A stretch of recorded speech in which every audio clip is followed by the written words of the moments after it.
you for joining us. My name is Stanley Mlenga, as Bongani has said it.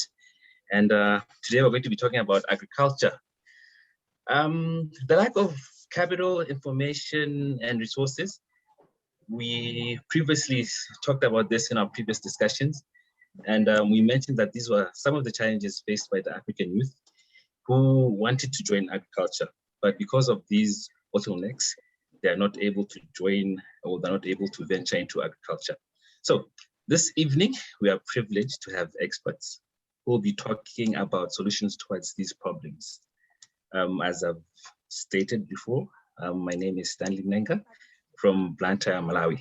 So Define Your Voice Network, under the auspices of Shake Solutions, Marie Fasasa, and the African University Student Platform, has brought you 3 panelists. Originally, we were supposed to be 4 because of circumstances beyond our control. We are going to be 3.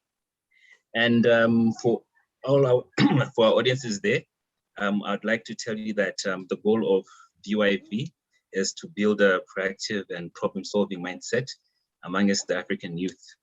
And we are very privileged this afternoon or this evening to have a very agri-centric panel. And let me just tell the panelists that when they are speaking, they should not turn off their camera. So without much ado, let me quickly introduce the panelists. From Nigeria, she happens to be a graduate from the University of Nsukka. And she graduated and she majored in plant science and biotechnology. She's currently working as an investigative journalist, and her name is Kalista Oluchukwu Onutwa. And she's very passionate about agriculture, and she's also very passionate about mentoring teens by giving them academic and career advice. Kalista, good afternoon or good evening. Hi, how are you? Hello, good evening, Stanley. How is Nigeria? I am very good. How's Nigeria? Nigeria is very fine. How is Malawi? Oh, Malawi is very great. We have rains this evening, so yeah, it's rains are signs of blessing. So we are very blessed. Thank you very much. All right, thank you so much. Thank you. From Malawi, he happens to hold 2 master's degrees. The first one in media management, where he got a distinction. This is from the Westminster University. And he also happens to have a master's degree in strategic management from the University of Derby. And he holds a degree in humanities from the Chancellor College, or also known as the college that God loves the most. And he happens to be a journalist, currently working with Zodiac Broadcasting Station. And he has also worked with the BBC. Joab Chakaza has been a farmer from the year 2012. And from 2012 up to now, he has seen the highs and he has seen the lows of agriculture. Joab, good evening. Hi, how are you? I'm all right, thanks. How are you? I am very great. How is Lilongwe this evening? It's hot. It's not raining like in Blantyre, so we're just having to endure the hot weather, but otherwise everything is fine. Thank you. Thank you very much, Joab. Okay, so we are also supposed to have, we were supposed to have a panelist from Tanzania, but due to unforeseen circumstances, he will not be on the panel. Okay, so let's start the ball rolling. So panelists, just briefly, in 2 minutes, what are some of the problems faced by the youth in agriculture? In your own words, before we go to the solutions. Let us start with ladies first. Kalista, 2 minutes. What do you think are some of the problems faced by the youth in terms of agriculture? Stanley, thank you for the platform to share my experiences. I believe I speak for the small-scale farmers. Personally, in agriculture here, especially in Nigeria, we face a problem of funding and financing. Also, problem of sourcing for partnerships. Agriculture, especially plant agriculture, has to deal with land and, searching for viable crops. However, here in Nigeria, we have a large problem of accessing funds, especially when you're young. People believe that when you're given some amount of money as a youth, you tend to misuse it. Apart from that, we have problem of market. We have lack of markets. I'm a fish farmer. Accessing the market, or rather finding a market to sell your product, becomes a major issue for us here in Nigeria. That aside, we also have problems of climate change for the persons that are into plant agriculture. This doesn't really affect the animal rearers. It mainly affects those that are into plant agriculture. That aside, we also have problems of youth not being very much invested in agriculture.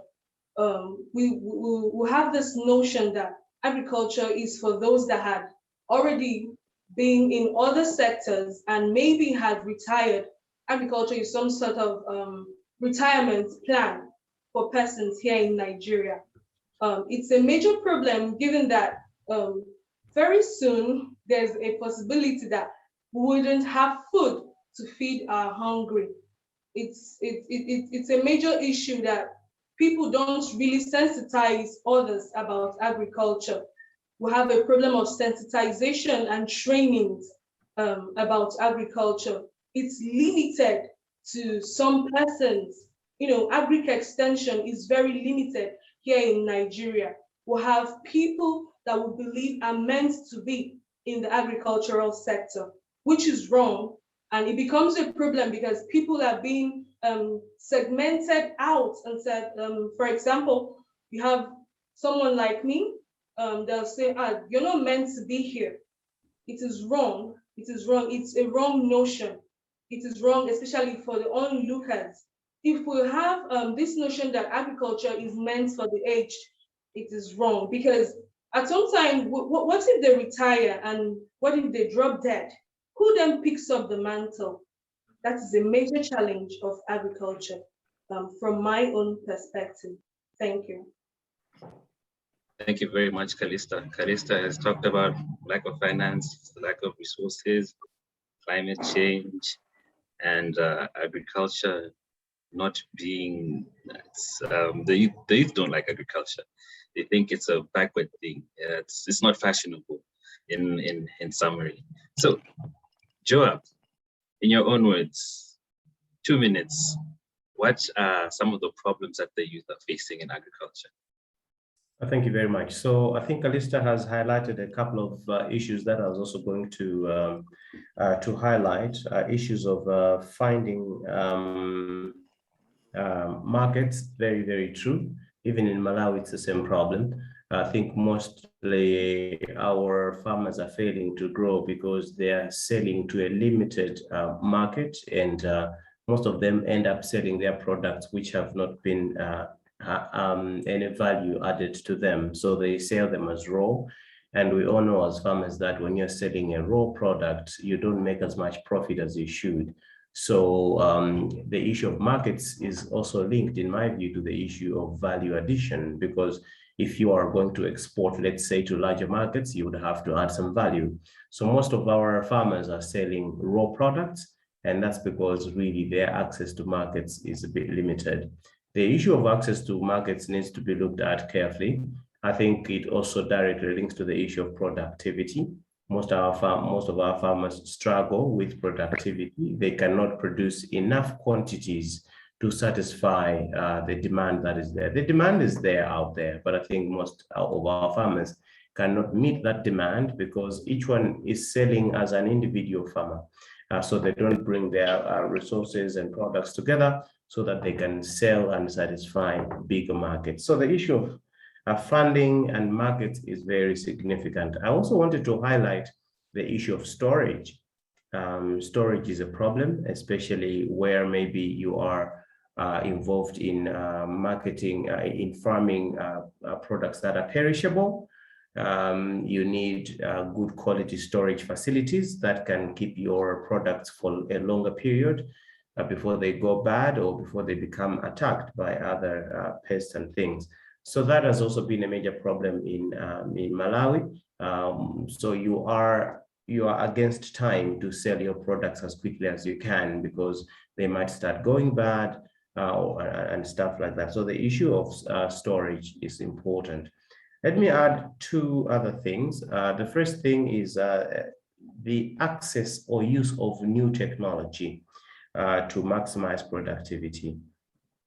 I think most of the farmers that I know are using basic technologies that have been handed over to them from their parents or great-grandparents and things like that. Most people in Malawi, they're farming, they're still using hoes, they're using panga knives, they're feeding using basic feed, they're using maize and things like that. I think our contemporaries in other parts of the world have advanced in technology. Because of that, they're able to produce more with less. So I think that's another problem that most of our farmers in Malawi are facing. They're using very old and outdated technologies.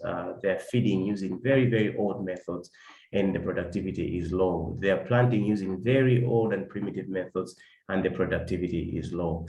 Let me finish by highlighting the issue of access to seeds.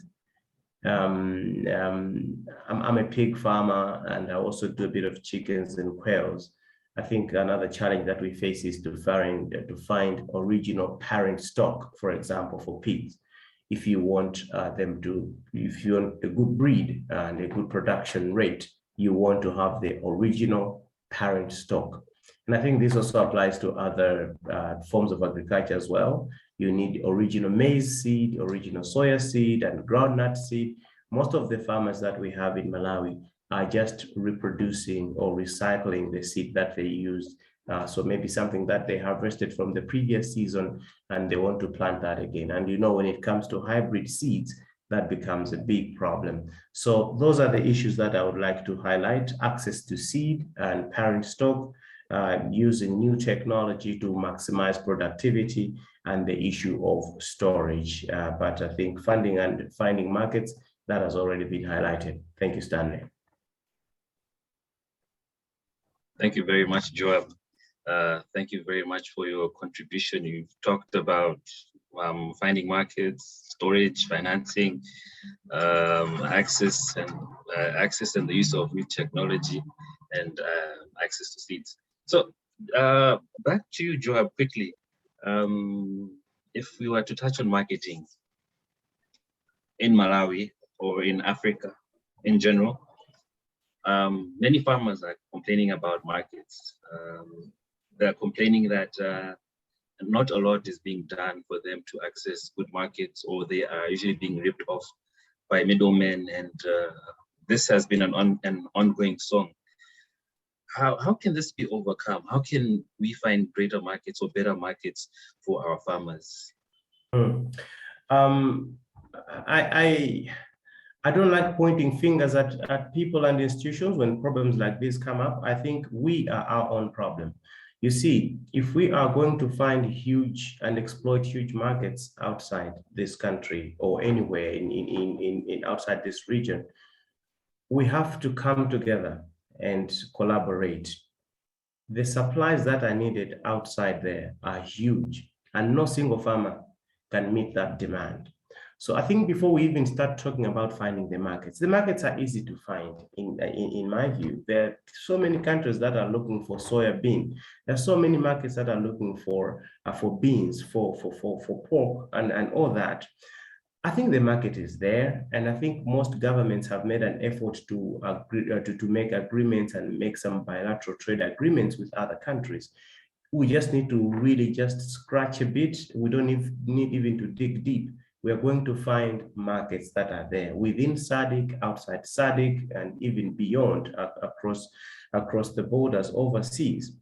For me, the issue is, when we find that market, are we going to be ready to satisfy the demands that are there? Because you see, you can't possibly come to a situation where you say, oh, we've run out of tomatoes, so for the next 2 months, we're not supplying you with tomatoes anymore. they need the tomatoes, they need the beans, they need the food, they need the meat. So I think as local farmers, as ordinary people, what we have failed to do is to harness the power that is there in each one of us as individual smallholder farmers, to either bring together our products by maybe agreeing on minimum standards and bring together our products and export them in bulk, or abandon our small pet projects and come together and do one major project that can then satisfy the market out there. So I know I'm diverting from a question a little bit, Stanley. I don't think there's a problem in finding markets, really. I think the markets are there. I've heard many cases of countries that are looking for huge amounts of products. But when you come to Malawi, you hear, oh, your groundnuts are affected by aflatoxin. That is just basic poor agriculture practices that are leading to this. If people came together and they protected their crop from aflatoxin, they would be able to supply huge amounts of products outside. So I think the issue is creating synergies and linkages between ordinary farmers, smallholder farmers, so that we can increase the productivity and so that we can export huge volumes. So that's how I wish to respond to that. Thank you, Stan. Thank you very much, Joab. So basically what Joab has said in summary, for farmers to get better markets, they have to collaborate, they have to be united. In summary, that is what Joab has said. Kalista, so Joab has talked about marketing. How is it in your country? Do farmers find good markets? Do they have access to good markets?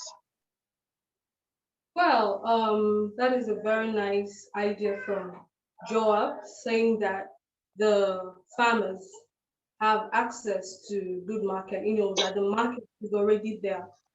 I'd like to say that in Nigeria, it's not, especially for the small scale.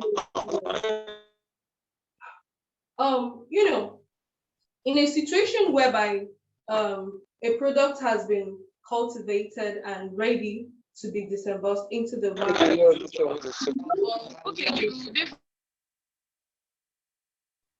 Apologies. Dimson, may you please go on mute? Apologies, right. Kalista. Yes. Accessing the physical market becomes an issue, because here in Nigeria we suffer issue of having horrible roads, especially from the rural areas to the urban areas. Now, in a situation whereby you're transporting perishable farm products from the farm to maybe a nearby market or a market that is further away, before you can access a physical market, you must have lost half of your yield on the road. They end up selling those ones at an auction price, which is obviously a loss to the farmers. Again, in this part of Nigeria, I live in the eastern part of Nigeria, we are not really open to animal farming, some sort of fish farming, if I may say. Before you could access the market where people are willing to purchase your fish, especially if you're growing your fish organically, naturally, they prefer to, harvest the ones that are grown with fertilizers because of the size and all that. Now, for you to access restaurants and persons that will get your fish at a good price, it becomes an issue. Now we have the issue of the middlemen. Now, because the farmers do not have easy access to the market, they have to employ the qualities and the help of the middlemen. In this case, this is like a worst case scenario, because these middlemen, they bank on the farmers to get their products here, but when they get it, they give the farmers the minimal profit. This person has done the work, this person has cultivated, employed tractors and all that. He has done the work, but he is getting the minimal amount of profit, which is wrong because he could not access the market. All right. Now, these middlemen, they pick these products at a very low price, and what do? They hoard it, And Joab talked about supply and demand. Now, when the demand becomes so high, they begin to release it at exorbitant prices. Thereby, they've robbed the farmers and they are enriching themselves, which is actually wrong. I believe that as a farmer, you should be able to access market to sell your products at your own price, which of course should be commensurate with your cost of production and cost of cultivation and all that. Again, having to access this fragmented market, because we do not have this one body that speaks about the pricing of things in the market. Now, I might rear a chicken, a broiler, or a cockerel, and I've given it a price tag, and then I come to market to realize that someone else has the same exact chicken of mine, but he has at a cheaper rate, or rather a rate that is getting more customers, because they reared their birds in a more favorable cost. Now that becomes an issue, because at the end of the day, you see that you've not actually sold enough to break loose. Do you understand? Now you're competing with someone that reared maybe in the village, that didn't have to pay lease or rent on land, that didn't use technologies that you made use of.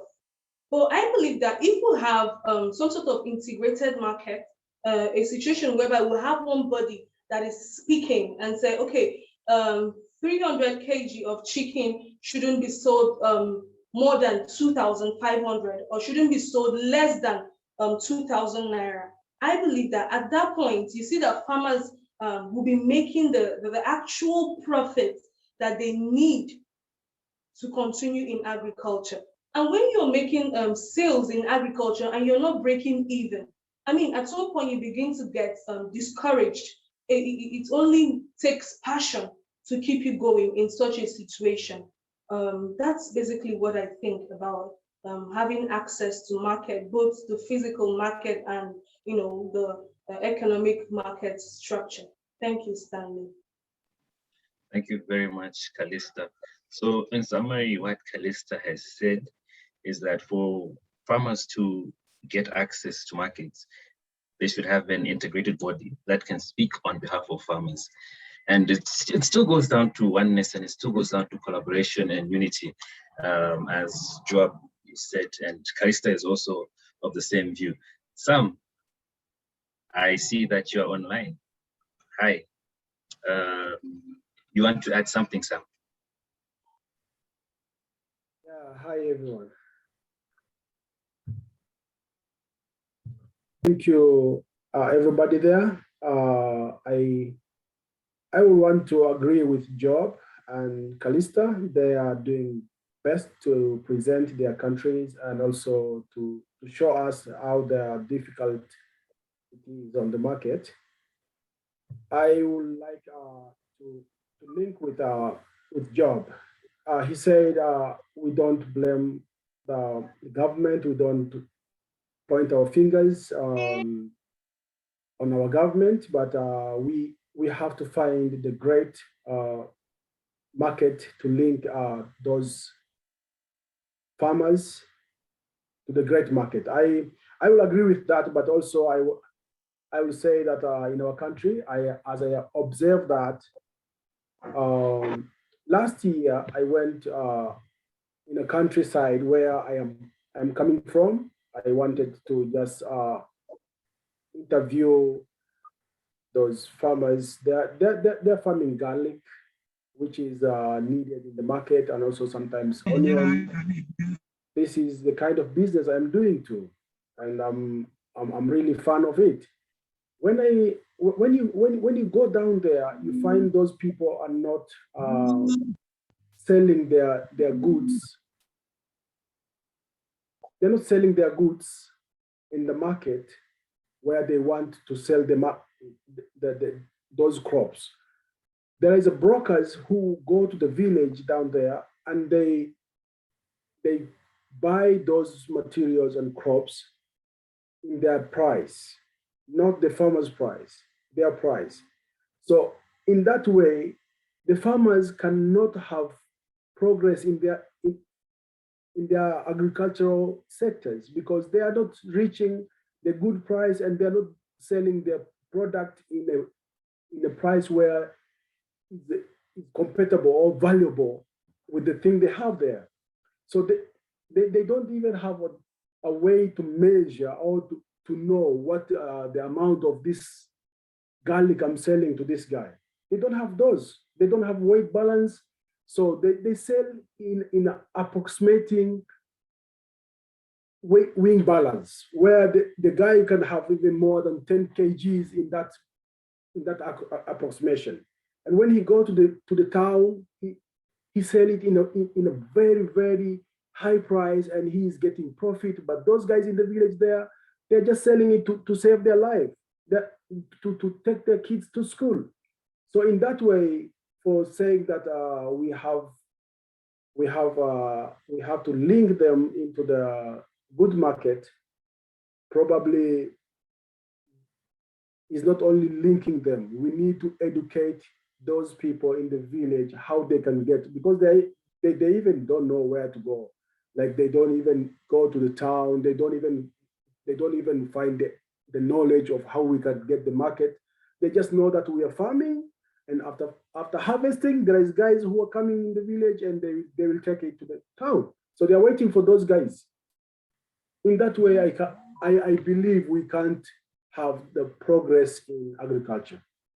At least we have to find a business guys who can have ability to go to the village and buy or and link those guys into the good market around the town, even outside the country. So myself, I agree that we need to educate our farmers in a way that we can link them into the good market around the town. Thank you. That's my contribution for now. Thank you very much, Samuel. Samuel has, in summary, what Samuel has said is that we need to educate our farmers and we need to link them with good markets. All three panelists talked about financing, that as African youths that want to venture into farming, they have problems with sourcing finance, and it's a problem all across the African continent. Now, my question to the panelists is that we're going to talk about finance. We're going to talk of finance, and we're going to talk about the high cost of capital. With financial institutions not being willing to lend farmers or not willing to lend would-be farmers, are there other alternative sources of financing?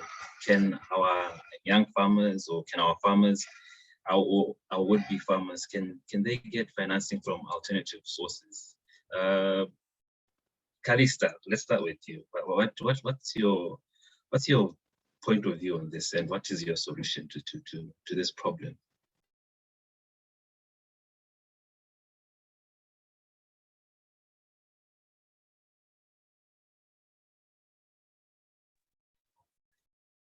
You are on mute, Calista.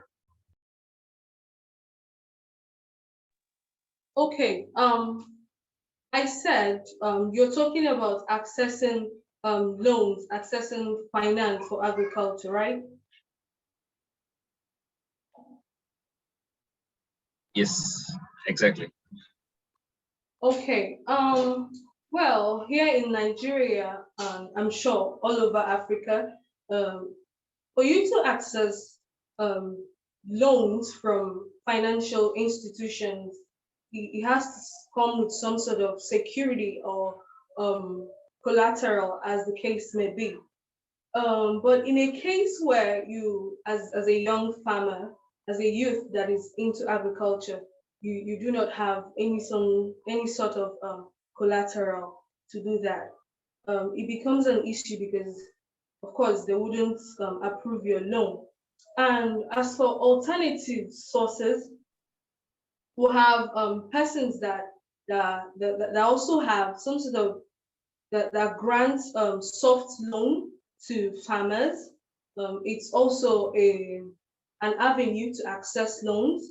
There are also the personal savings and family loan, and basically, sourcing from friends and partners. That is when I made mention of having some sort of partnership, because I know that when I started my farm, I didn't really have a lot.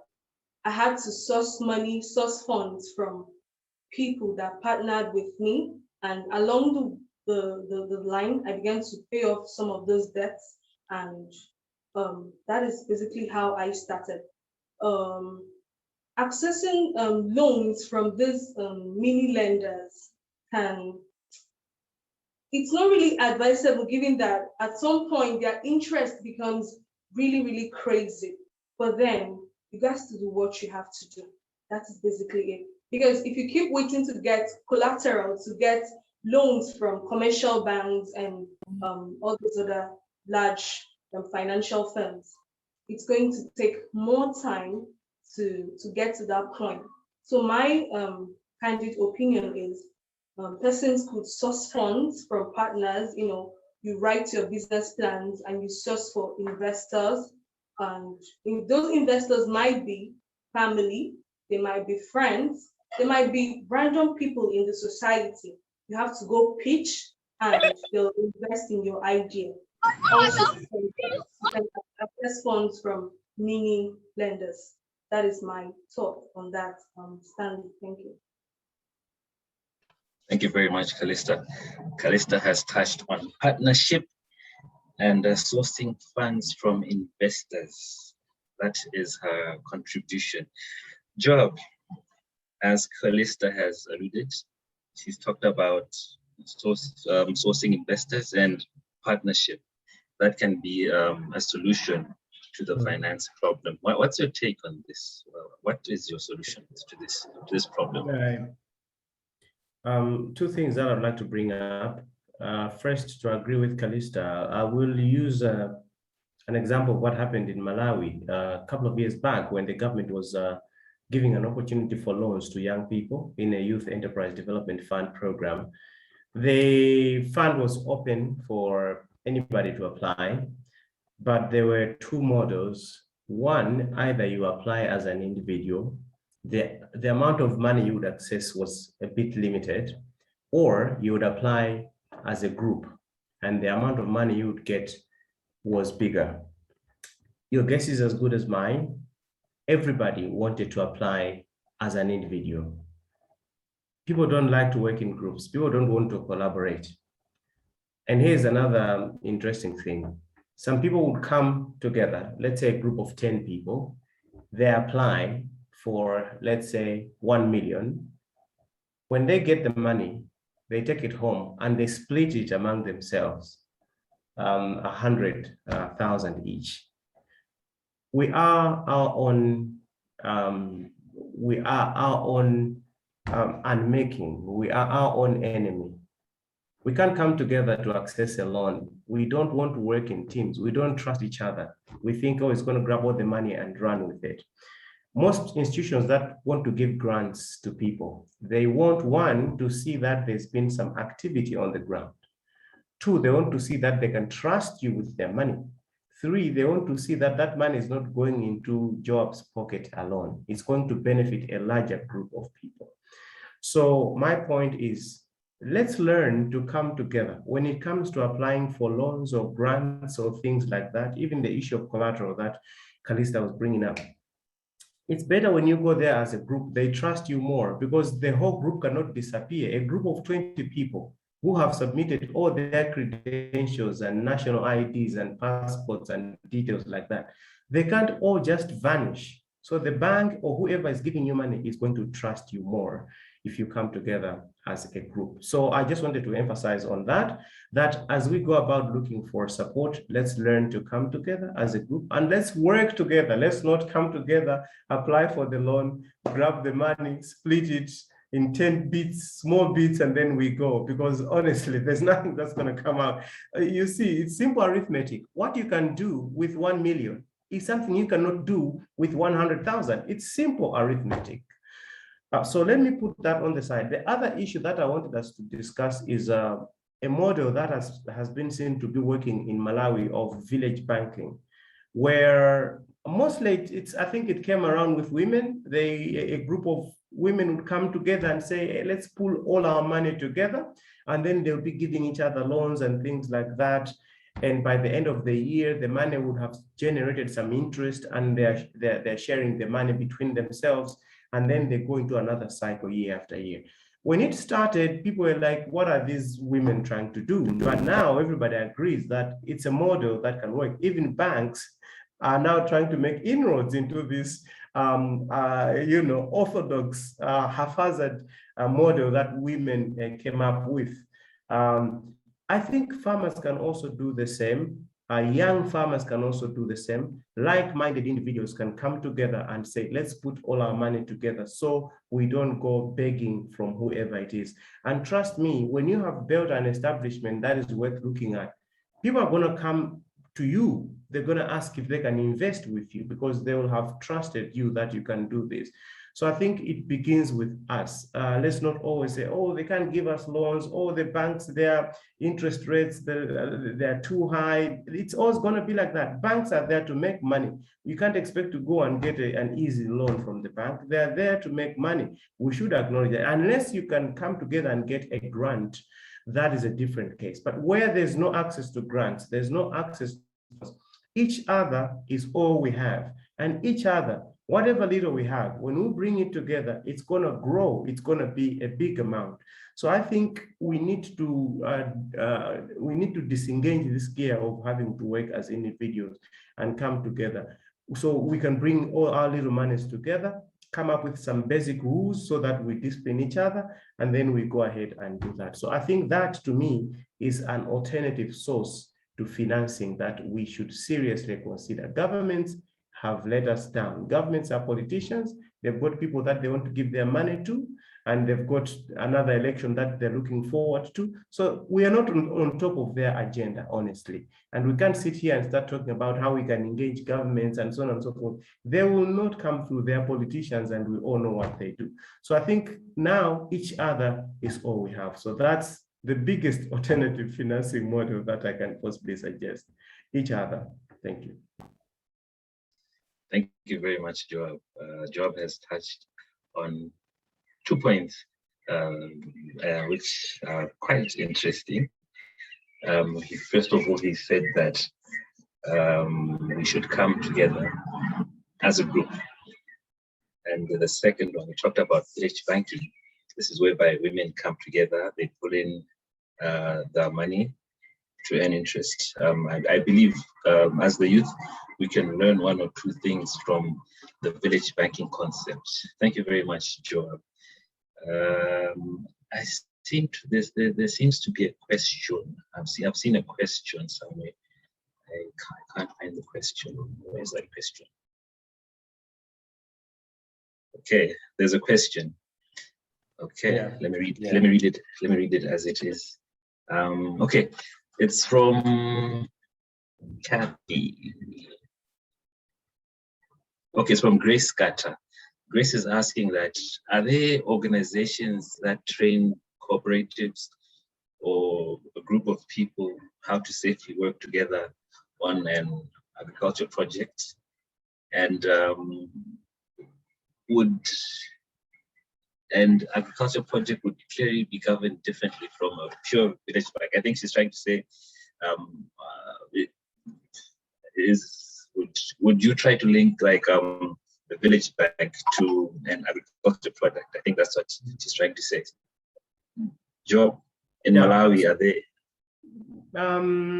Not any that come off the top of my head, but I know they must be there. It's just that maybe we haven't been looking. Maybe some people in the group can help us on that. But I know that, so I use the village bank as just an analogy, as a model that has worked in another field, but I see that Grace got that quite all right. It's just the model that we're borrowing, about people coming together, having some basic rules, putting their money together, making sure it generates interest and that the money grows, and then investing that money in something. The difference with the village bank is that they don't usually invest in one thing. They usually split the money between themselves. But now we're borrowing that model and we are trying to adapt it to agriculture. So the issue of whether it would operate the same, I think obviously no. But whether there are institutions that are there to train people in doing cooperatives, I think I know the Malawi government, the Ministry of Agriculture has an extension service that does that. But I don't know how sophisticated it is, but they do train up and coming cooperatives on basic rules. They've got a structure of rules and things that people can use. So you don't have to start from scratch. You don't be like 10 people come together and say, okay, guys, what do we do? Where do we start from? I'm sure we've got organizations that are willing to train people on how you do this. And then, of course, as you go, you can always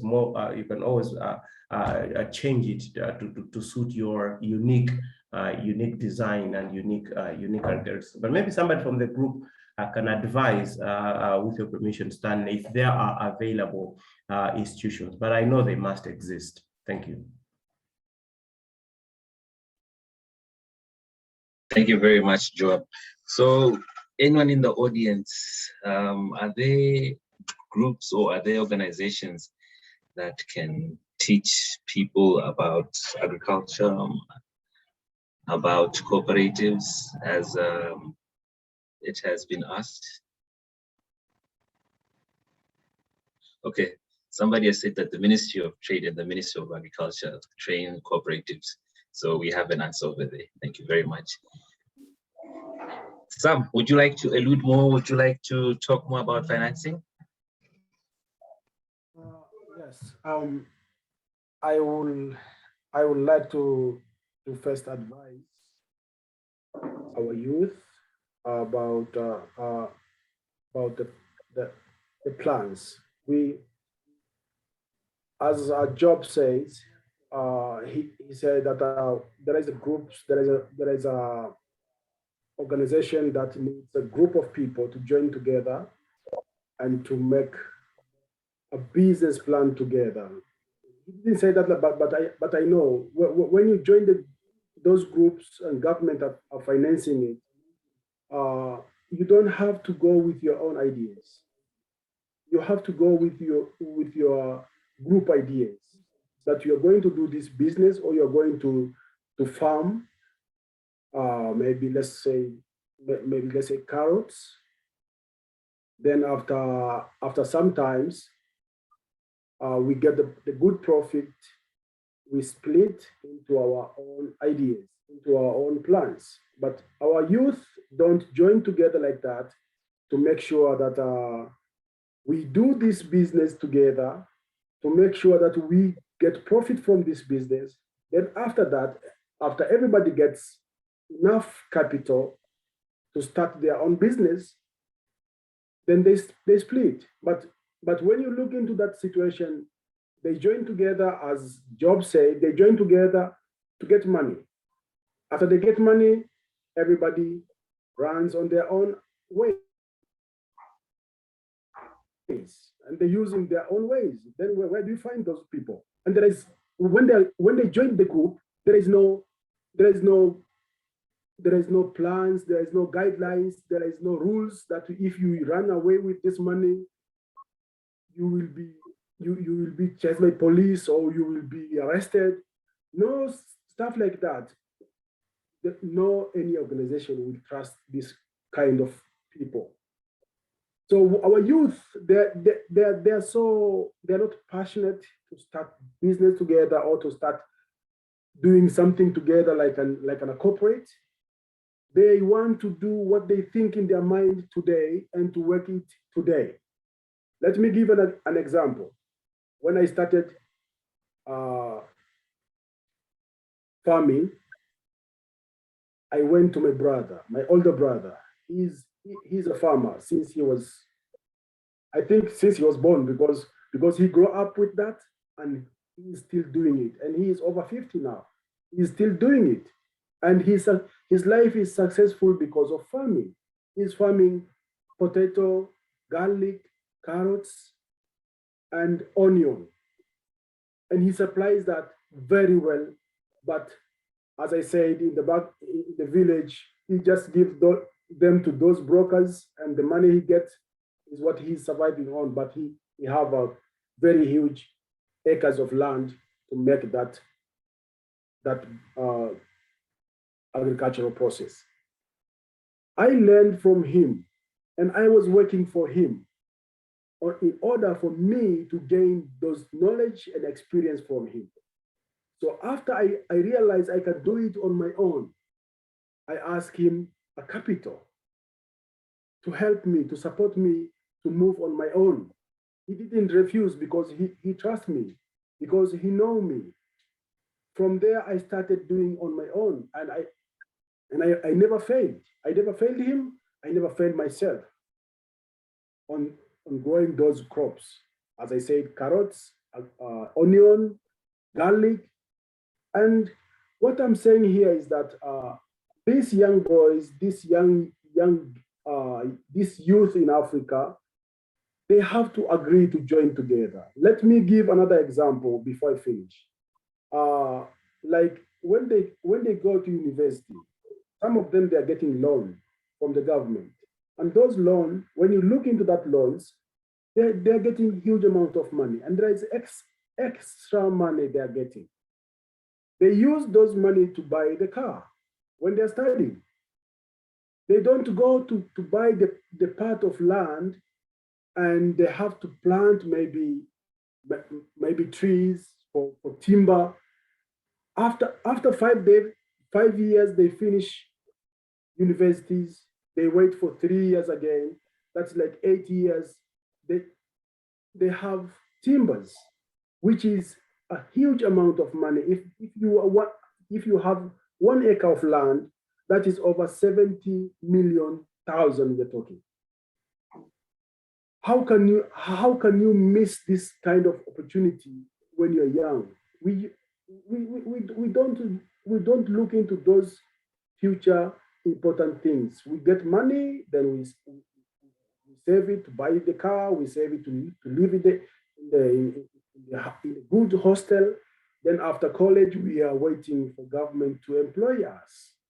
We don't want to go to the farm to make agriculture one of our employment.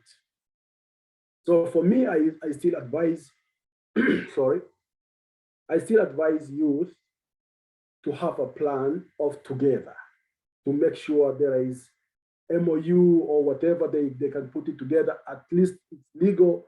But when they want to ask for loan, those organizations, NGOs, government, they will trust you because you are organized. You have a business plan where you can work together. Doesn't matter for how long, maybe 10 years or maybe 5 years. At least you can have capital from that, and you on your own plans. You have to have this kind of passion to wait. That is one of my contributions for today. Thank you, Stanley. Thank you very much, Samuel. Samuel has also talked about partnership, coming together. It seems as if partnership is the focal point as finance is concerned. Some also talked about, the youth not being interested in agriculture per se. They're actually interested in other things, and this is also one of the problems that was discussed prior to this discussion. As the youth are not interested in agriculture, they do not find it appealing. So, to the panelists, do you think it's quite possible to foster inclusiveness in agriculture and to make agriculture more appealing to the youth? Let me start with Samuel this time. Samuel, do you think it's possible to make agriculture appealing to the youth? Thank you. I think I can say agriculture is not appealing to the youth because of the quality of education that we are getting.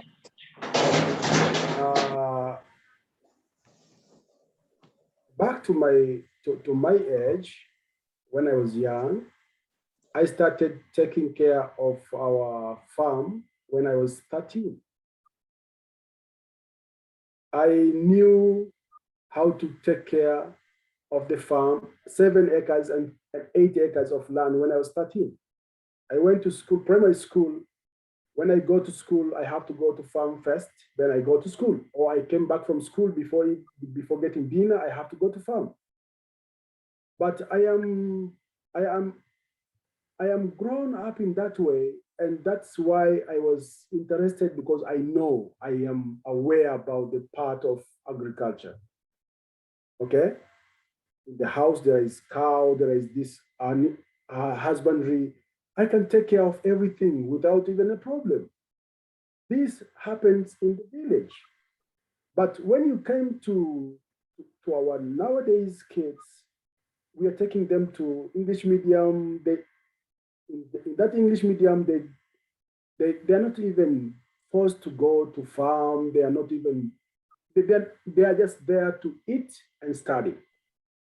And they go to college and universities because they came from this kind of education we are giving them. When they go to college, you can't tell this person to go to farm. They don't know how to farm.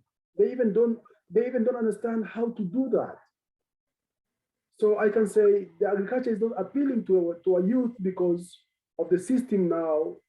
We are providing education, or the system that the government that we are in is not the one that we grow up with.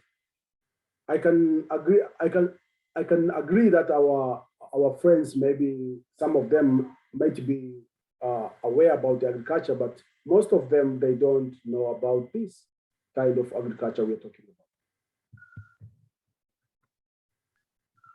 Thank you. Thank you very much, Samuel.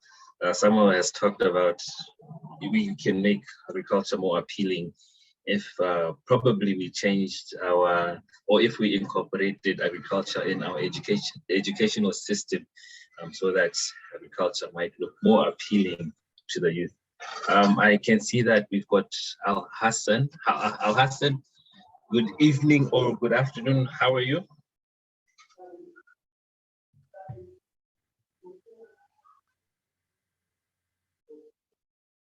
Okay, he seems not. Yeah, hello, good evening. I'm fine, thank you. You've caught us at the right moment. We were talking about the youth not finding agriculture very appealing. What solution, or how can we make agriculture more appealing to the youth? In your own words. Okay. Going by the general opinion, many people are of the opinion or of the look that agriculture has to do with going to the farm, getting dirty, or it involves hard labor, not knowing that there are other sectors of the agriculture that can actually involve in without actually going to production, like the agribusiness. So youth should be made to see other prospects that are in agriculture, and there should be examples should be cited to them regarding those that have or that are already doing well in the agricultural sector. And also, I will suggest that maybe the federal government and Agricultural Research Institute to carry out practical trainings about agriculture to youth and make them see the prospects, the career prospects in agriculture. By so doing, many people will have a better knowledge about the advantages or benefits in practicing agriculture, how it can help in national development, how it can contribute to foreign exchange and personal earnings. So also, I believe if the government or the financial institutions, the agricultural institutions can in a way use some of these celebrities that are highly influential and popular to paint the face of agriculture on social media or in any event, many youths will have a better idea or a better look about the agricultural sector. That's my opinion. Thank you. Thank you very much, Al Hassan. In summary, Al Hassan has said that to make farming more appealing to the youth, we should market it.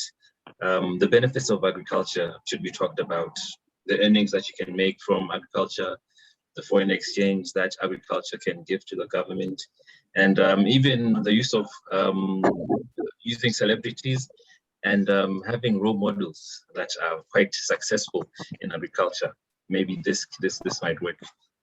John,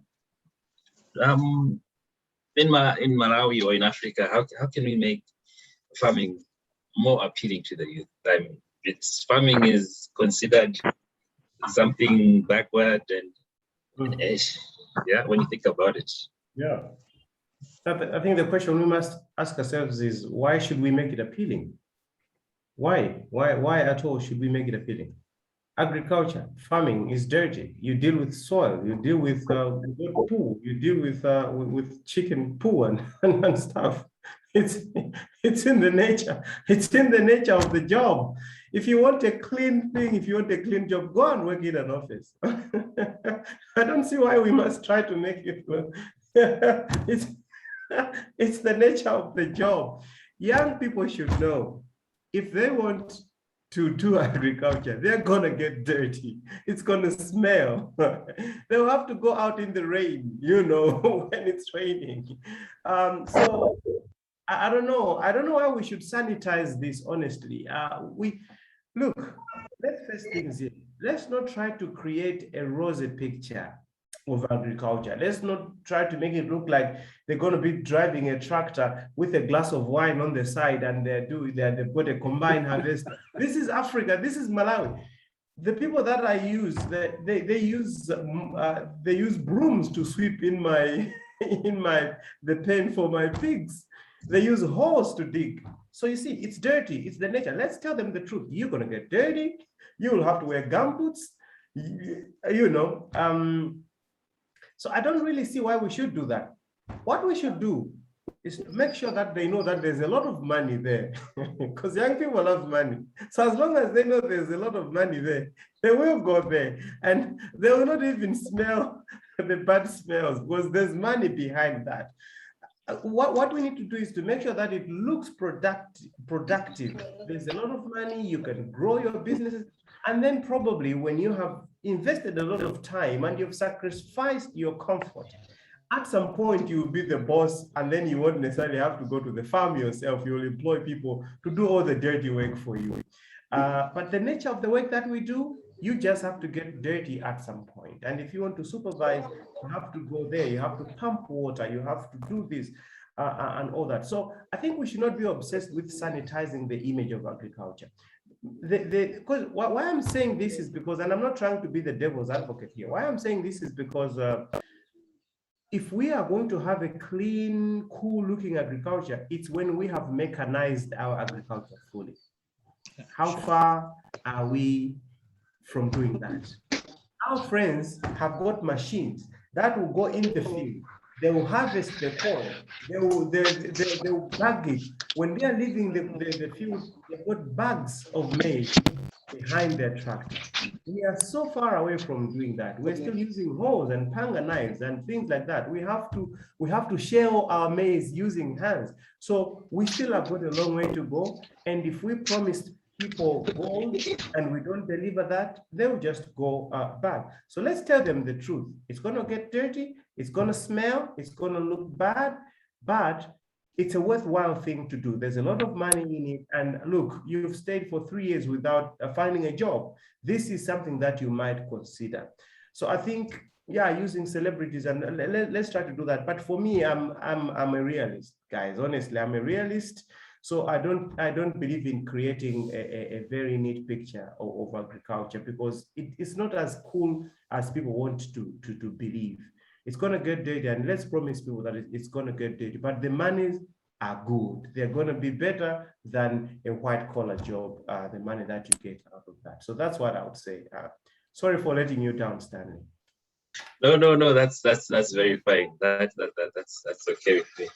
So Job has been honest. Agriculture is not appealing to the youth. You're going to get dirty, yeah. But let's tell the youth the truth about agriculture. If they are very productive, then there is a lot of money in agriculture. a lot of money to be made. Thank you very much, Joab. Kalista, what's your take on making agriculture appealing to the youth? Is it appealing? Now I'm starting to question if I should join agriculture. What's your take? Well, before I answer the question, I'd like to make emphasis on the cooperative. Here in Nigeria, we have NGOs that actually give funds for upcoming agriculturists. Also, the government of my state, Enugu State government, they have this platform where young people and women can access soft loans for agriculture. They call it small and middle enterprises. It helps people that have the passion for agriculture to start their own agribusiness or production. Now, into the question that you asked me, I totally agree with John. Agriculture is generally not appealing. It's not like you're on heels all the time. You look all good and work. Like he said, we have to let them know that it's some sort of a business that involves getting dirty at some point. And again, the number one point has to be you doing what you preach. There is no way I'll come to a youth, maybe a young school leaver, and I'm advising you to venture into agribusiness, or I'm asking you to go into rearing of animals or cultivation. However, I'm on the move going to some tech business or ICT or some other fancy looking job. Now, you're not creating a good a representation of what you're talking about. You have to do what you're preaching. Now, another thing is some sort of sensitization. I'm very big on trainings, even though it doesn't have to be big. Do you understand? Small, getting youth together and teaching them about different value chains in agriculture. Quite all right. We agree that agric is not a white collar job, that you get all dressed up. You have to get into field boots and overalls all the time.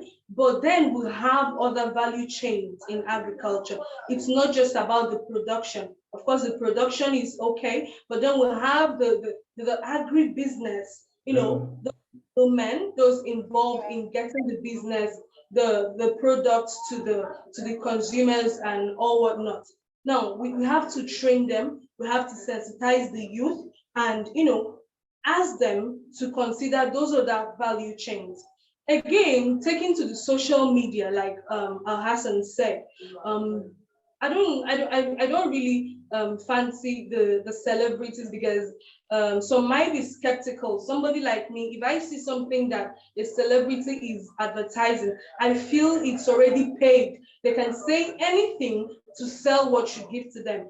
But that is not the issue. Now, when we take to our social media pages and we genuinely talk about agriculture, tell people the gains, the perks of being in agribusiness, the challenges that they'll encounter, and possibly prefer solutions for those issues. Now you see people, you're drawing interest, you're bringing these people closer to the agribusiness and production part of agriculture. That is basically how I think, because every youth, I think, has one social media or the other. The fact that agriculturists are not talking about agric in their social media is wrong. It's like you are ashamed of being a farmer, you're ashamed of being an agriculturist. I know somebody on Facebook that totally in her timeline, she's talking about agric, and she's drawing a lot of readership that people are listening to her. She has audience. That is literally how we have to do it. Youths are all over social media, and if we take to the media and we broadcast this, we sensitize them, we give them the ins and outs of agriculture. Of course, not leaving out the dirty part, because if you're going to paint a beautiful picture of agriculture. And then when the person gets in and the person has to pack dungs of animals and droppings of birds, of course they're going to see like, oh my God, this is such a humiliating job. But when you come clean and you're telling this person that, okay, at some point you're going to get to remove your nails, you're going to, you have to get down your knees and feed your birds and attend to your pigs and weed your farm. And from there, at least you get to see the ones that are genuinely interested in what you have to offer. That is basically what I think. And we have to actually tell them that agri gives a room of starting small, because as youths, I don't know about every other person, but accessing finance, like I've always said, is an issue. Now, with the small money that you have, I believe you can start up something. You can start up a poultry farm with your 50,000 naira. You can start up a poultry farm with your 100,000 naira.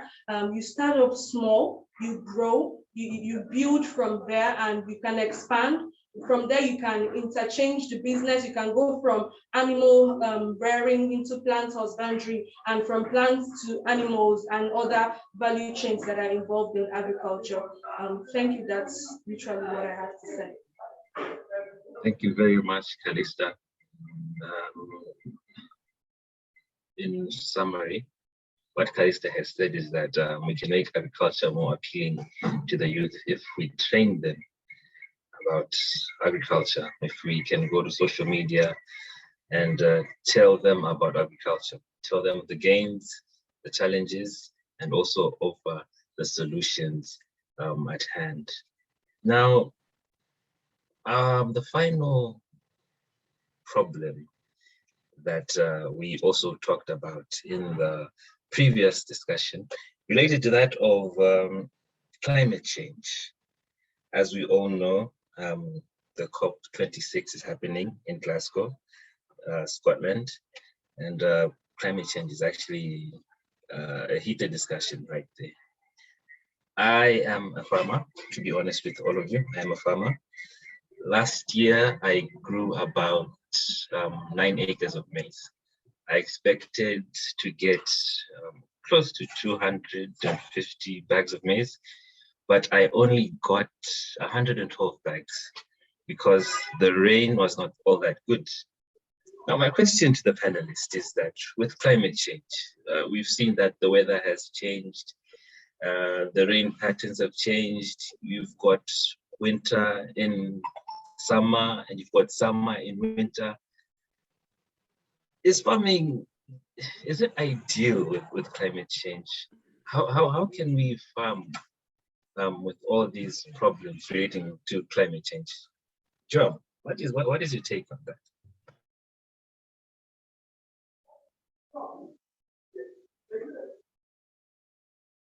You're on mute, Joe. Yeah, sure. I've just unmuted. So I was gonna say that the main problem that we have is that we rely so much on rain-fed agriculture. So climate change, obviously, if you follow the global politics, is not going away anytime soon. It's not. It's 1/3 of the world that is contributing to the rest of the climate change. And these are superpowers. They are busy polluting our environment, and they're busy poisoning the ozone layer. They're not going to stop. They make money out of it. They've got factories and stuff. So they're not going to stop. So whatever we do, let's just know that climate change is not going to stop anytime soon. People are making money off it. So let's forget about that. So let's imagine things are going to be like this for the rest of our lives, which I pretty much think they are. And now let's start looking at the alternatives. I think the major alternative that we could think of is the issue of irrigation. The problem we have in Africa, in Malawi, is that we rely so much on rain-fed agriculture. But when we're doing that, let's ask ourselves how our friends in Israel, for example, do their farming. How do our friends elsewhere do their farming? Some people are doing farming in places that are literally deserts. So in most African countries, in Malawi, for example, the water table is still not that low. It's fairly high. We could do with irrigation. It's a bit complex, but I think it can be done, especially if you are a large-scale farmer and you're a commercial farmer who wants to maximize profit. You know that you must consider this as your investment. So I think for me, the way around that is to just make sure that we invest in irrigation farming.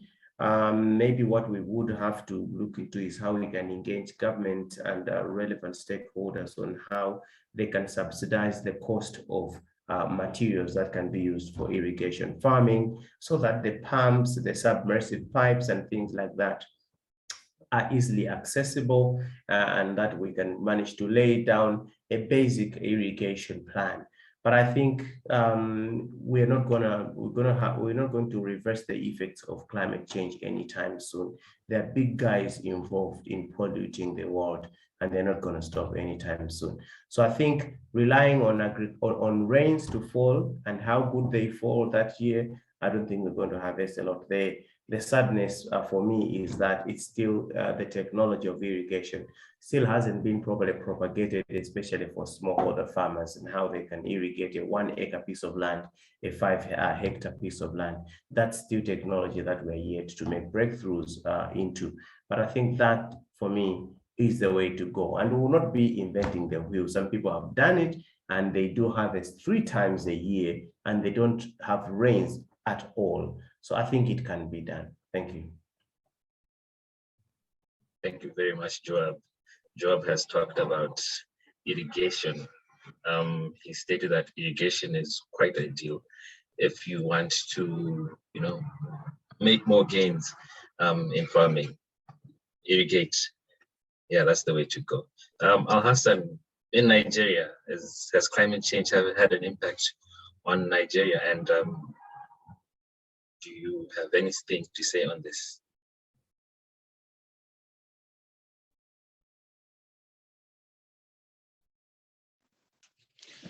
Yeah, climate change is a very big problem faced in Nigeria, and not just in Nigeria, but in different parts of the world.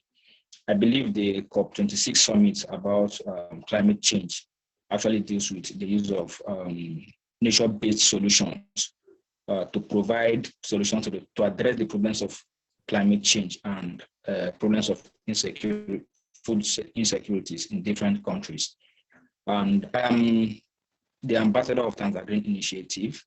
Tanzania Green Initiative is an international NGO based in Tanzania, and basically we are into ensuring environmental sustainability and providing solutions to the problems of climate change.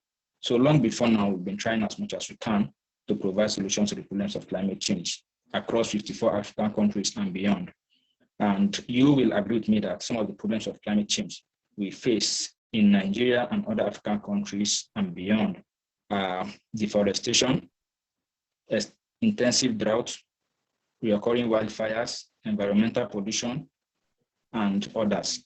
If, for example, we want to provide solutions to the problems of deforestation, all we basically need to do is to encourage afforestation and carry out tree planting campaigns. And for example, the Lake Chad Basin in Chad have receded by about 50%. And this river is responsible for providing a large amount of water to 4 different countries for agricultural purposes, like Nigeria, Niger Republic, Chad, and Cameroon. This river have receded by about 50%, and it poses a great threat to the level of agricultural productivity in these countries. And if I am to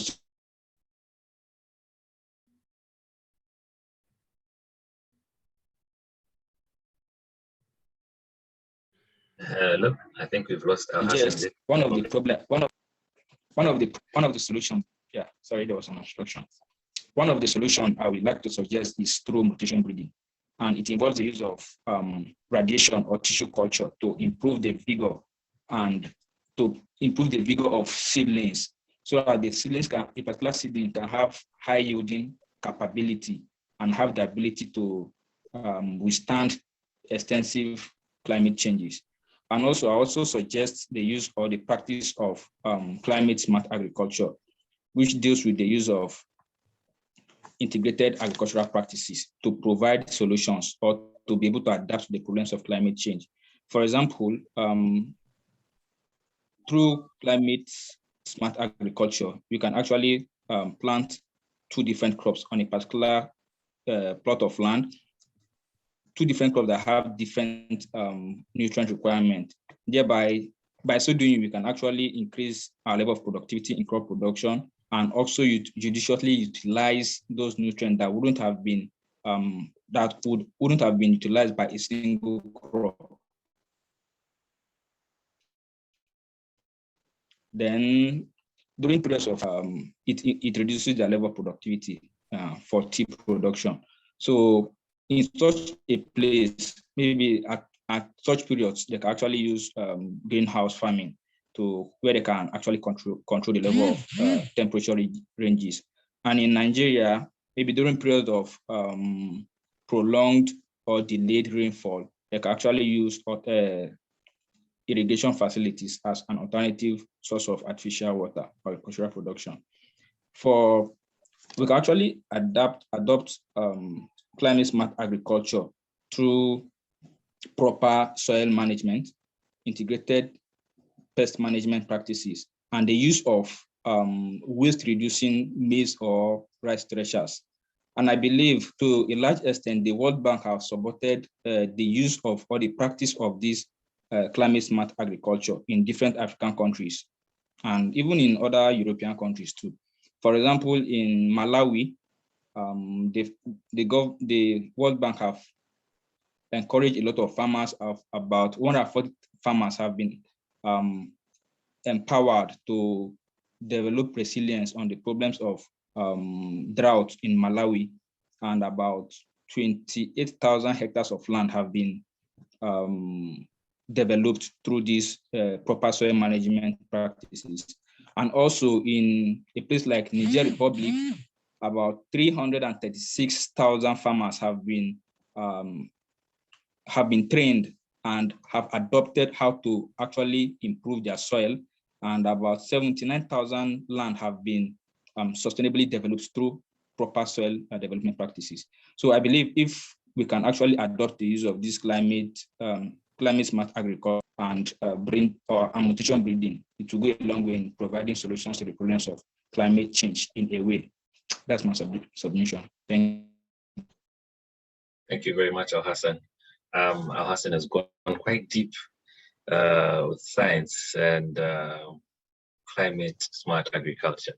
Thank you very much, Al-Hassan. Calista, yes. Al-Hassan has stated that climate change has also impacted Nigeria. So do you have any solutions of how we can deal with climate change regarding agriculture? Of course, Nigeria has not been left out from climate change, the effects of climate change. Like you said, we have seasons in Nigeria. We have the rainy season, the Harmattan, we have the dry season also. But recently, the Harmattan has been encroaching into the dry season, and the dry season has been encroaching into the rainy season. There's been a lot of jumbling and mumbling, and it has definitely affected farmers. My father grows kidney beans. In Igbo, we call it akidi, and this is a plant that thrives very well in the land in my village. But we recently noticed that with the intensity of the sun, the productivity has been reduced to almost nothing. And of course, it becomes an issue. But actually, in this part of Nigeria, I'm from the eastern part of Nigeria, we don't really face a lot of problem concerning drought. We face more of problems of erosion and what is it called? Deforestation too. Persons have resorted to lumbering. A lot of people are cutting down trees and exposing the soil to direct the direct heat of the sun, which of course makes the water, the soil water, to of course evaporate into the air. This becomes an issue, and of course there again I go to sensitization, because these farmers in the villages, they do not know the effects of these things on their crops and of course on the land, on the soil. Now we need to sensitize them, we need to teach them, of course, and the indiscriminate cutting down of trees should be reduced to the barest minimum. That is literally the first thing that we can do to save our land, especially from the direct heat of the sun. Again, is participating in saving the earth, if I would put it like that, because the environmental pollution is becoming very, very alarming. The trash and everything that are clouding the area, because they are releasing toxins into the soil, which is not good for the crops that are being planted in the soil. So we have to participate in your own little way. I'm Joab saying that climate change is something that we can't change in anytime soon. But I believe that with our little efforts, here and there, you help out with the trash and proper disposal of industrial waste. It will reduce the effect of all these chlorofluorocarbons on the depletion of the ozone layer and all whatnot. And of course, this is going to help us out. And we have issues of windstorms in Nigeria, especially in the northern Nigeria, and intense harmattan. To save your plants from drying out, you can involve the irrigation practices. We have the River Benue Basin. Plants that are cultivated with the River Benue Basin, they are doing excellently because they are involving irrigation practices. Farmers are channeling water from River Benue to their farms. Again, we can involve the use of knapsack sprayers. We can use overhead sprayers to get water to our plants, to avoid drying out and desiccation, because we know that already it's going to reduce the yield. It's just going to help them to grow more and have access to water. That is my thought. Thank you. Thank you very much, Calista. Calista, thank you very much for your contribution. She's an advocate of people going green. We should be good citizens, and we should take care of the environment. And she also talked about, going there, planting trees as well.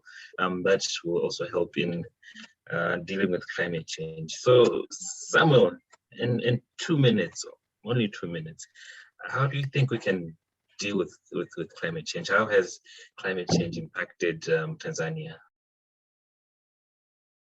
Thank you, Stanley. And I think I have to agree with the panelists.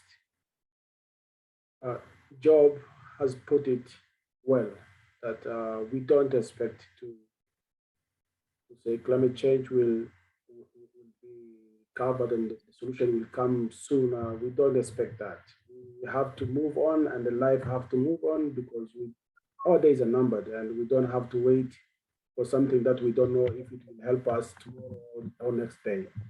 I depended on the spring rainfall for 5 years, planting this maize and beans, waiting for this good profit from that. But what I end up having is disappointment.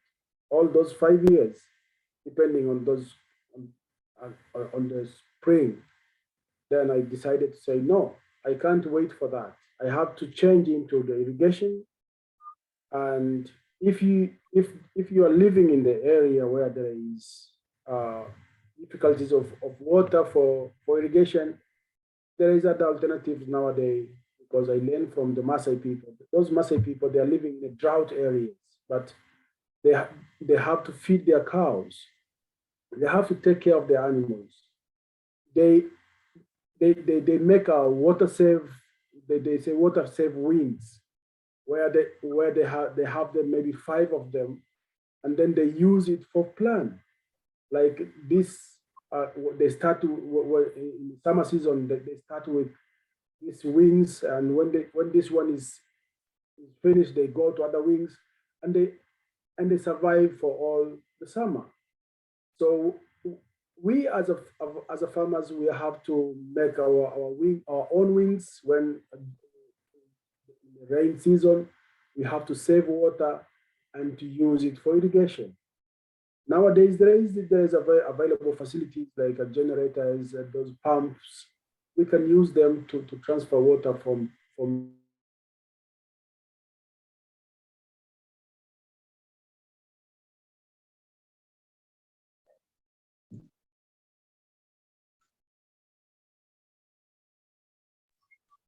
Hello, Samuel. I think we've lost Samuel there for a bit.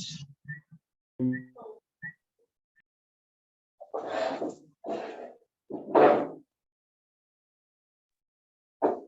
think we've lost Samuel. My apologies for that.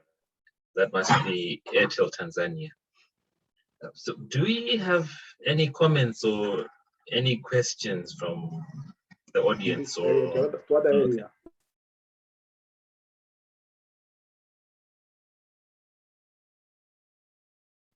Yeah, we've lost him. So do we have any? Yeah. Sorry, I just realized I was. Yeah. Okay. I think what I said at the end, I said we have to find a way of saving water. If you can understand me when I say water wings, we have to make our own water wings to save enough water for irrigation. That is my point. Thank you very much. Thank you very much, Samuel. Samuel basically also talking about irrigation over there and saving water. This can deal with the impacts of climate change. So to the audience, do we have any questions or any comments from the audience? I think before giving the audience any question, you can read the messages down here. Some of them are asking questions, some of them are giving their thoughts. Okay, all right. Thank you very much, Samuel, for that. Let's see. Okay, my apologies. Okay, so we have Zirare Piri.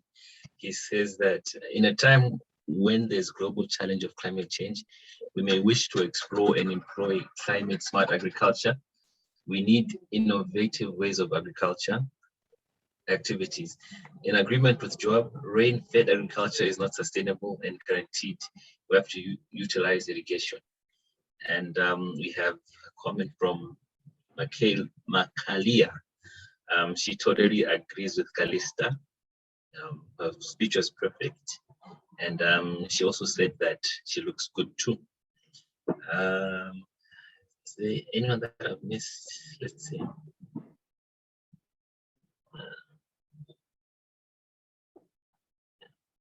Okay.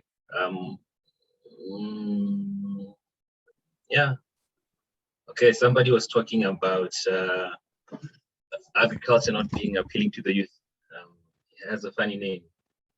For FRFF, it states that agriculture is not appealing, and agriculture is not appealing to the youths. We need to tell them about the pros and the cons. We also need to talk about incentives. We also have to tell it as it is. Agriculture is also a medium to long term, to reap the benefits. So those are the comments from the audience. So any other questions from the audience? Or any comments from the audience, even the panelists?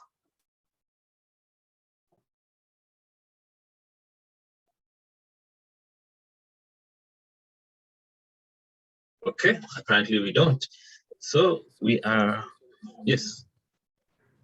I will want to ask because we want this information to be spread well enough for the youth. There is this platform like they're talking about Clubhouse, and at least we see people joining so much and easy. It's easy to join those Clubhouse rooms and to have more people. Is it possible for us to make another event on Clubhouse to see and to get more youth to join the session? Okay, thank you very much for your question, Samuel. Let me channel that question to Bongani Consolata. Bongani, did you get the question? Yes, I did, Stanley. Thank you so much, Sam. We're definitely going to take that into consideration. I, for one, have been a part of various discussions held on Clubhouse, and I've noticed that it's also a very good application in terms of bringing various people together and discussing. It's mostly an audio only application, so it's very easygoing in terms of hosting a panel discussion. So we'll definitely put that into consideration and see how that would go. Thank you. Thank you very much, Bongani. So we are almost about to wind up. Oh, there's a question from Shadrach Chunga. Shadrach is asking, Joab talked about convincing the youth to join agriculture because there's money in agriculture. I am not into agriculture.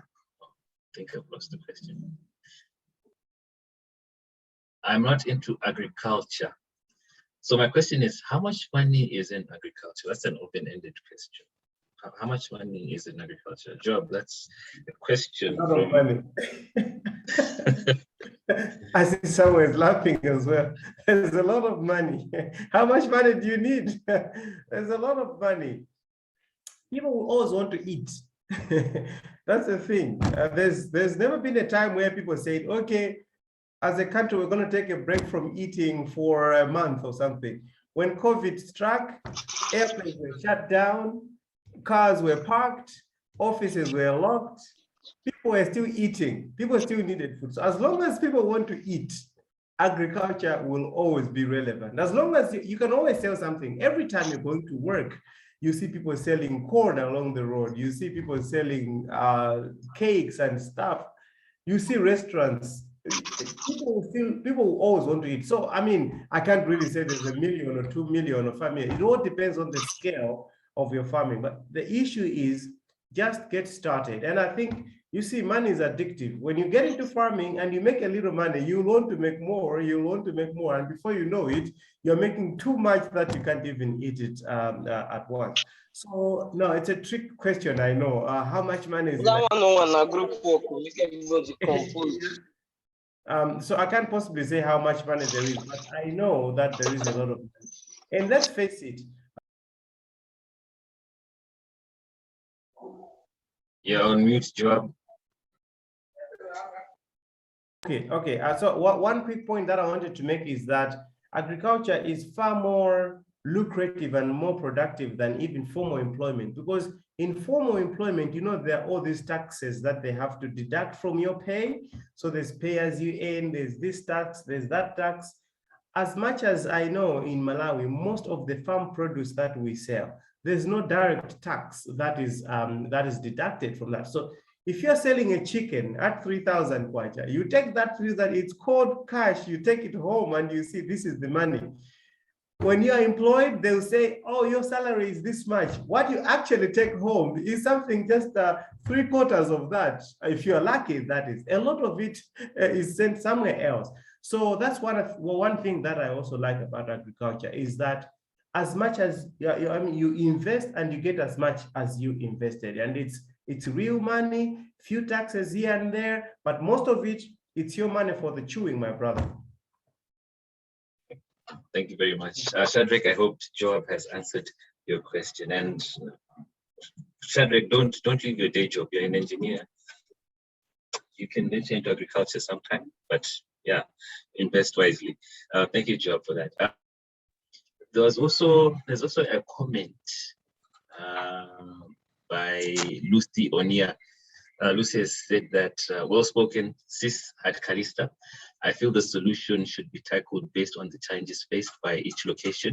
And most importantly, sensitization of the general public should be paramount by any means available. And because of time, I don't think we'll be able to tackle what she wants.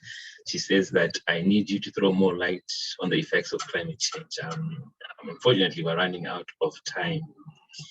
And someone has said that the next generation of millionaires and billionaires in Africa will be farmers. Yes, billionaires and millionaires. I hope I'll be one of them as well. So we are running out of time, and but all in all, I'd like to thank our panelists. You guys were great. You guys were amazing. Calista from Nigeria, thank you very much for joining. Joab from Malawi, thank you very much for joining. Al Hassan from Nigeria, thank you very much for joining. And Samuel from Tanzania, thank you very much for joining. I loved all your solutions. You guys are awesome. Thank you very, very much. And on behalf of DYV, let me remind all of you that DYV it's a platform. It is there to build a proactive and problem-solving mindset amongst the African youth.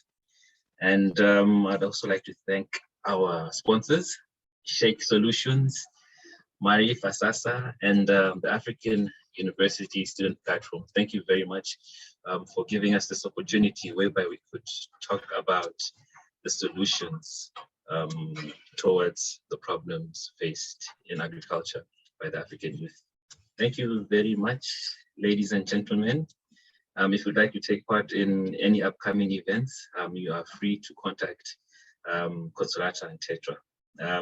From me, Stanley Mlenga in Blantyre, Malawi, I'd like to thank each and every one of you. Thank you very much. Thank you, Stanley. Thank you.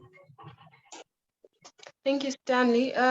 Just a quick one. Before we all leave the event, there's a link on the chat, a Google Forms link. We're going to use the details that you fill in that link for sending the certificate. So please just go in the chat and click on that link. And it also has a short survey. So you just have to fill that survey and we'll get the responses.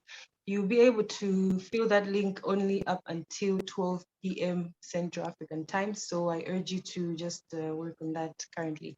Otherwise, thank you all so much for being with us. May God bless you all. Good night. Thank you. Good night. Thank you. Thank you. Thank you. Thank you so much. Thank you.